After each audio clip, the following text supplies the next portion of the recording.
Someone never learned to say thank you and... Just listen to me! Oops. At sunrise, the ninjas of Doom surround Spider-Man, and just before Spider-Man can attack, Danny snaps him out of his daydreaming. Pissed, Spider-Man retaliates, and the two pals begin to squabble, and while they squabble, Spider-Man notices Danny is unusually cranky, so he asks him what's up. Danny spews some trash talk about honor and tells Spider-Man to come at him. When Spider-Man does, Danny loses focus and barely puts effort into his blocks. Spider-Man notices this and asks Danny why he's not paying attention, only for Danny to blame it on something being in the air. As Spider-Man tries to downplay Danny's claims, the air suddenly becomes thicker. When Danny turns around and blocks the knives aimed at Spider-Man, Spider-Man realizes that Danny isn't being delusional. A ninja as huge as a mammoth jumps out of the mist. Danny tries to fight him, but the ninja dodges him and kicks both of them repeatedly until they're flung away. Danny saves them from hitting the water and asks Spider-Man to lock in. And when Spider-Man jumps into the air, per Danny's request, the ninja throws a smoke bomb to distract Danny from his next kick. Danny curses the ninja out for playing dirty, but the ninja ignores him and knocks him off the bridge. Danny grabs an iron pillar, but the ninja recreates the Scar and Mufasa cliff moment, causing Danny to fall into the busy road. Luckily for him, Spider-Man comes to his rescue before a car hits him. The ninja lands on the road to finish the boys off, and Danny promises to deal with him, but before he knows it, the ninja throws his knife, Mortal Kombat style, but he misses Danny. Danny leaps forward to attack, but the ninja dodges it and cuts him, and just as he's about to finish Danny off, Spider-Man attaches him to a truck that zooms him away. Yo! Dimjitsu!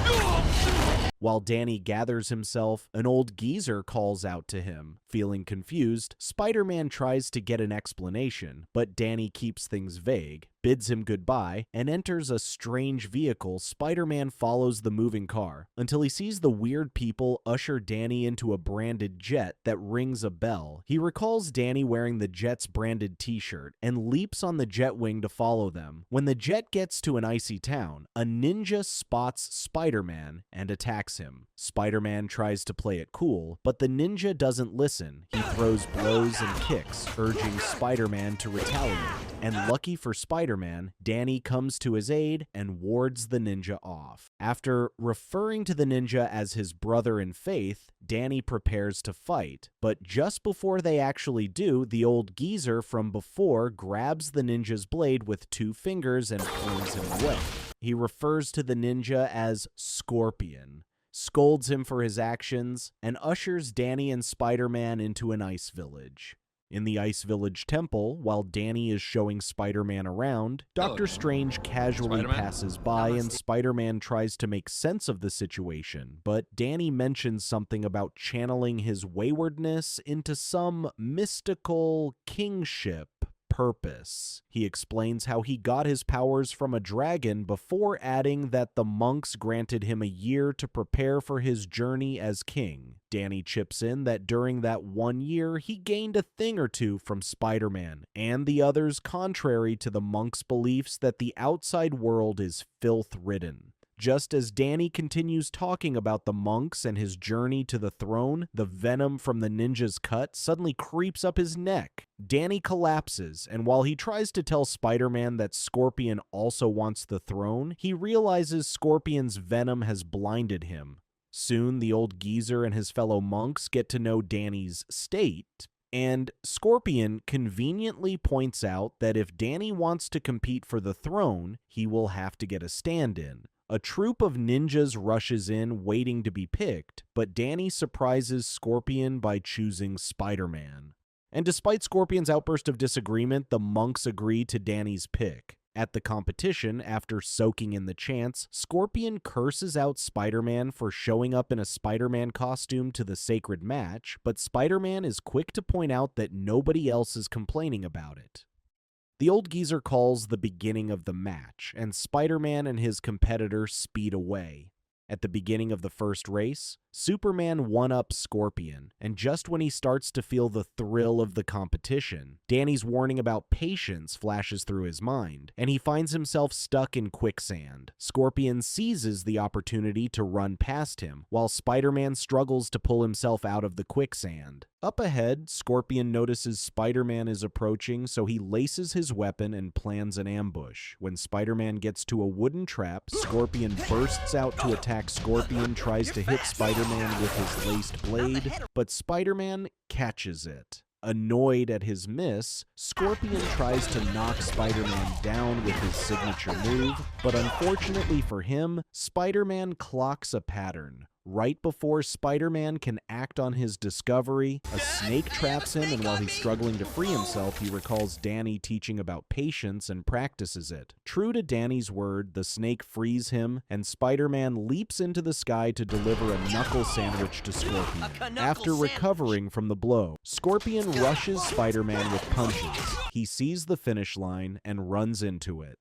He picks up the crown at the line and wears it with pride, despite Spider-Man's warning. And as predicted, Scorpion's pride rubs the crown's aura wrongly, and the crown retaliates by trying to bury him in gold. Spider-Man dips out of the area, but when Scorpion calls out for him, he reluctantly turns around to save him. After being saved, the ingrate turns on Spider-Man, smacking him off the cliff, and sits on the throne. Danny and the monks arrive at the cliff and announce Spider-Man as the winner of the competition, but Scorpion loses it and declares he crossed the line first. The old geezer corrects him that the competition was never about crossing the finish line. It was about honor and humility. And when the geezer commends Danny for choosing the right volunteer, Scorpion lashes out in anger. Danny tries to calm Scorpion's nerves down, but Scorpion reminds him that he left them for the outside world before he punches and tries to fling Danny off the cliff. Luckily for Danny, he grabs Scorpion's weapon tip and throws himself back to the mountain. Scorpion accuses Danny of trying to eat his cake and have it back, and tries to attack him, but Danny dodges and kicks him. While Scorpion gathers his balance, Danny explains that, contrary to what he thinks, he went to the outside world to better his knowledge, whereas Scorpion stayed and wallowed in anger and spite. Danny adds that he knew Scorpion was the ninja who attacked them on the bridge, and in doing so, he has tainted the beliefs of the kingdom.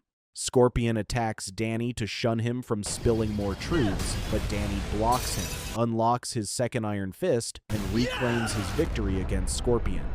Later on, the head monk declares Danny as the true king and banishes Scorpion for his treasonous acts. And now that everything's over, Spider-Man suddenly recalls that Danny is supposed to be blind. He asks his pal when he regained his sight, and Danny proudly informs Spider-Man that he regained his vision before the race, but he didn't need his eyes to see that he picked the right person. Back at the temple, Spider-Man and Danny exchange an awkward goodbye, and when Danny hugs his good friend for the last time, the old geezer interrupts them to grant Danny an extra year to explore the world. While Spider-Man is fighting a petty burglar in suits, his greatest opponent, aka the newsman, goes on and on about his dislike of Spider-Man. The never-ending rants make Spider-Man lose focus, so he transfers his aggression to the poor criminal. Unfortunately for Spider-Man, his moment of rage creates an avenue for the burglar to escape, but the ever-so-confident Spider follows the burglar, catches onto him, and knocks him out with a trash can.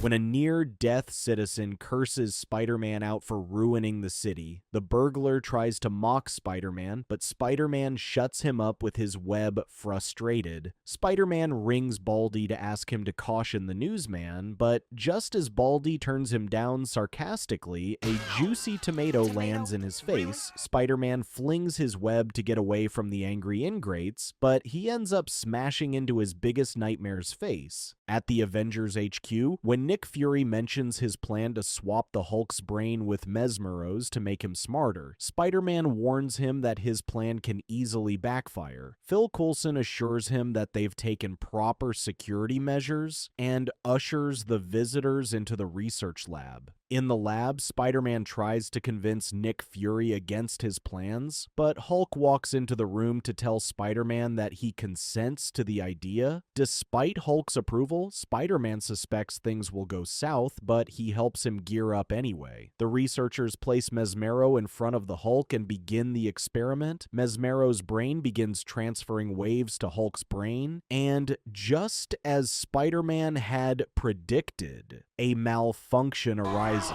Spider-Man quickly jumps to save his friend and asks the researchers to turn off the engine, but they don't. Moments later, Spider-Man wakes up to realize that his brain has been transferred into the Hulk's body. Feeling terrified, Spider-Man tries to locate his real body, but he finds it hard to control Hulk's ginormous body. When he falls forward, a guard sees him and immediately alerts the system, paying zero attention to the giant trying to explain that he isn't the Hulk. Spider-Man tries to talk to the other guard, but everybody clears the area and places him on lockdown. Feeling desperate, Spider-Man sees Mesmero and approaches him to switch his brain back, but he unknowingly bursts him out in the process. After Mesmero runs away, Spider-Man tries to explain to Nick Fury, but Baldy and his men are focused on taking him down, thinking Mesmero has taken over the Hulk's body. While blocking their laser guns, Spider-Man tells them Mesmero is escaping, but a giant robot shoots and flings him out of HQ. All of a sudden, Nick Fury snaps back to his senses. He points out that Mesmero must have messed with his brain to authorize such a foolish project, and under the same breath, Phil Coulson realizes that Spider-Man is missing. Hulk wakes up in Spider-Man's body and loses his mind over how tiny everything is. At school, Mary Jane drags him into the test room. During the test, Hulk flings his pencil and Mary Jane kindly borrows hers, but he drags it rashly, dawdles on his paper, and shouts in annoyance. When the teacher attends to him, Hulk realizes he is in Spider-Man's body. Spider-Man's phone rings, and when the Hulk picks it up to inform Spider-Man that he's taking his test for him, Spider-Man loses his mind and orders him to stop. And just as he decides to go to the school, the Thing, one of Hulk's biggest ops, punches him. Spider-Man tries to explain that he isn't the Hulk, but the Thing ignores him and attacks. The fight between the two giants destroys the city, causing the citizens to scramble for their dear lives.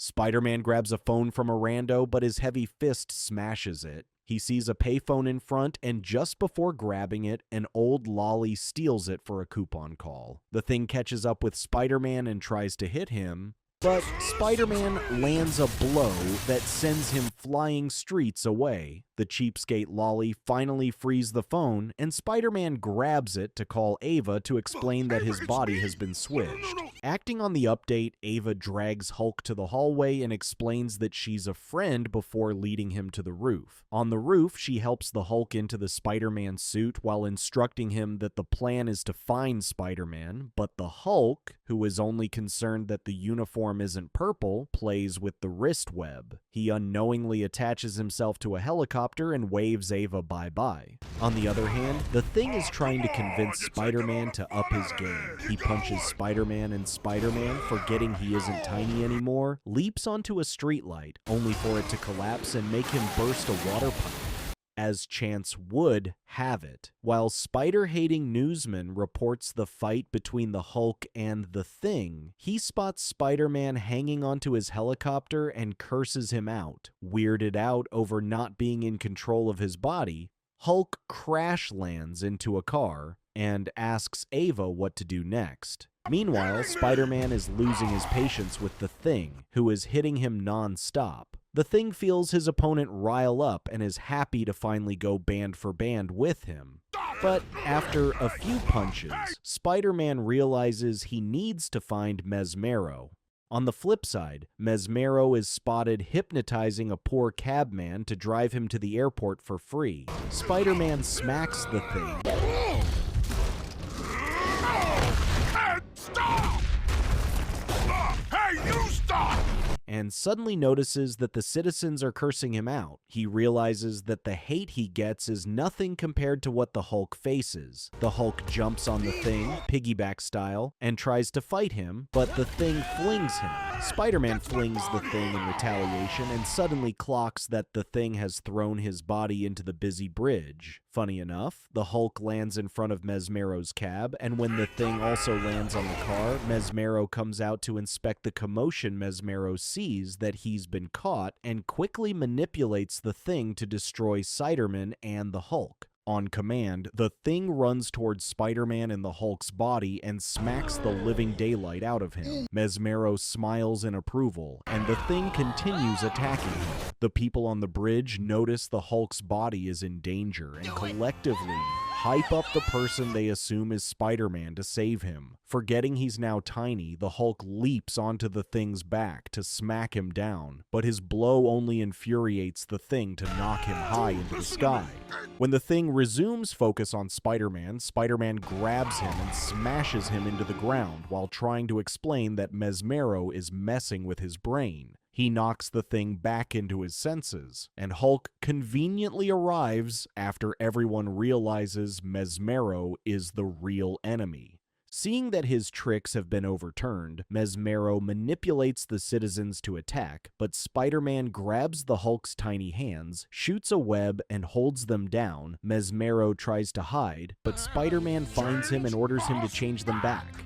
At first, Mesmero tries to lie that he's not their culprit, but his ego takes over his senses and he claims his evil deed. And while Spider-Man threatens Mesmero to swap them back, Nick Fury and his crew arrive. Mesmero gives up and eventually swaps their senses back, and Spider-Man is relieved to be back in his flexible body. The Hulk grabs Mesmero and curses him out for making the people mock and hate him more. He flings Mesmero aside and complains about how everyone always tries to attack him, even when he's trying to help. Spider-Man tries to resonate with the Hulk, but the Hulk doesn't listen. He flees the area, and Nick Fury immediately orders his men to go after him. When Spider-Man points out that the Hulk was finally able to express himself in straight sentences, and that the experiment might have worked in a sense, Nick orders his men to keep an eye on the Hulk and avoid physical engagement. Thank you for sticking to the end of my video. Please do me the biggest favor by leaving a like, comment, and subscribe. And I hope to see you in the next video.